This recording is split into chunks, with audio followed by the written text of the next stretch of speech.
YouTube ಚಾನಲ್ಗೆ ಸ್ವಾಗತ. ಎಲ್ಲರಿಗೂ ನಮಸ್ಕಾರಗಳು.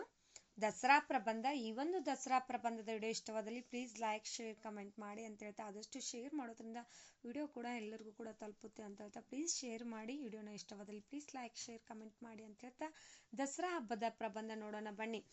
ವಿಜಯದಶಮಿ ದಸರಾ ಅಥವಾ ದಶೇನ ಎಂದು ಕರೆಯುತ್ತಾರೆ.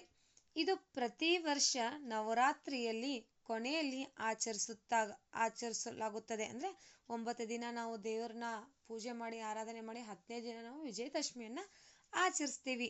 ದೀಪಗಳು ಪ್ರಮುಖ ಹಬ್ಬವಾದ ದೀಪಾವಳಿ ತಯಾರಿಯನ್ನು ಈ ಹಬ್ಬ ಪ್ರಾರಂಭ ಮಾಡುತ್ತದೆ. ಯಾವ ರೀತಿ ನಾವು ದೀಪಗಳ ಹಬ್ಬ ದಿನ ದೀಪಾವಳಿನ ಆಚರಿಸ್ತೀವೋ ಅದೇ ರೀತಿ ನಾವು ನವರಾತ್ರಿಯಿಂದನೇ ದೀಪಗಳನ್ನು ಆಚರಿಸೋದು, ದೀಪ ಹಾಕೋದು, ಮನೆಯಲ್ಲಿ 9 ದಿನ ದೀಪವನ್ನು ಕಾಯೋದು, ದೀಪ ಹಾಕಿ ದೀಪವನ್ನು ನೋಡೋದು ಅಂತ ಇಲ್ಲಿಂದ ಶುರುವಾಗುತ್ತೆ.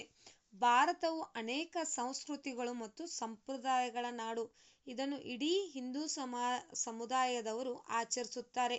ಇದು ವೈಭವ ಮತ್ತು ವೈಭವದ ಹಬ್ಬವಾಗಿದೆ. ಅದರ ಪ್ರಮುಖ ಹಬ್ಬಗಳಲ್ಲಿ ಒಂದು ದಸರಾ ಅಥವಾ ವಿಜಯದಶಮಿ ಹಬ್ಬ. ದೇಶದ ವಿವಿಧ ಭಾಗಗಳಲ್ಲಿ ದಸರಾವನ್ನು ವಿಭಿನ್ನವಾಗಿ ಆಚರಿಸಲಾಗುತ್ತದೆ. ಸೆಪ್ಟೆಂಬರ್ ಅಕ್ಟೋಬರ್ ತಿಂಗಳಿನಲ್ಲಿ ದಸರಾ ಬರುತ್ತದೆ. ಇದನ್ನು ಬಹಳ ಆಡಂಬರ ಮತ್ತು ಪ್ರದರ್ಶನದಿಂದ ಆಚರಿಸಲಾಗುತ್ತದೆ. ಈ ಹಬ್ಬವನ್ನು ಅಶ್ವಿನ ಮಾಸದಲ್ಲಿ ಬರುತ್ತದೆ. ಇದು ಹಿಂದೂಗಳಿಗೆ ಬಹಳ ಮುಖ್ಯವಾದ ಮತ್ತು ಮಂಗಳಕರವಾದ ಹಬ್ಬವಾಗಿದೆ.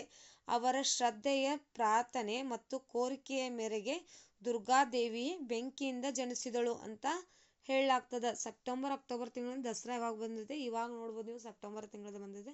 ಹೋದ ವರ್ಷ ಅಕ್ಟೋಬರಲ್ಲಿ ಬಂತು. ಅದೇ ರೀತಿ ತಿಂಗಳುಗಳ ವ್ಯತ್ಯಾಸ ಆಗುತ್ತೆ. ಅದರ ದಸರಾ ಮಾತ್ರ ನವರಾತ್ರಿ ಯಾವಾಗಲೂ ಕೂಡ ಯಾರೂ ಕೂಡ ಮಿಸ್ ಮಾಡ್ಕೊಳ್ಳೋದಿಲ್ಲ. ಇದನ್ನು ಬಹಳ ಆಡಂಬರ ಮತ್ತು ಪ್ರದರ್ಶನದಿಂದ ಆಚರಿಸಲಾಗುತ್ತದೆ. ಈ ಹಬ್ಬವನ್ನು ಅಶ್ವಿನ ಮಾಸದಲ್ಲಿ ಬರುತ್ತೆ. ಇದು ಹಿಂದೂಗಳಿಗೆ ಬಹಳ ಮುಖ್ಯವಾದ ಮತ್ತು ಮಂಗಳಕರವಾದ ಹಬ್ಬವಾಗಿದೆ. ಅವರ ಶ್ರದ್ಧೆಯ ಪ್ರಾರ್ಥನೆ ಮತ್ತು ಕೋರಿಕೆಯ ಮೇರೆಗೆ ದುರ್ಗಾ ದೇವಿಯ ಬೆಂಕಿಯಿಂದ ಜನಿಸಿದ್ಲು ಅಂತ ಹೇಳಲಾಗ್ತದೆ. ಈ ಒಂದು ದಸರಾ ಪ್ರಬಂಧದ ಇಷ್ಟವಾದಲ್ಲಿ ಪ್ಲೀಸ್ ಲೈಕ್, ಶೇರ್, ಕಮೆಂಟ್ ಮಾಡಿ. Thank you. ಧನ್ಯವಾದಗಳು.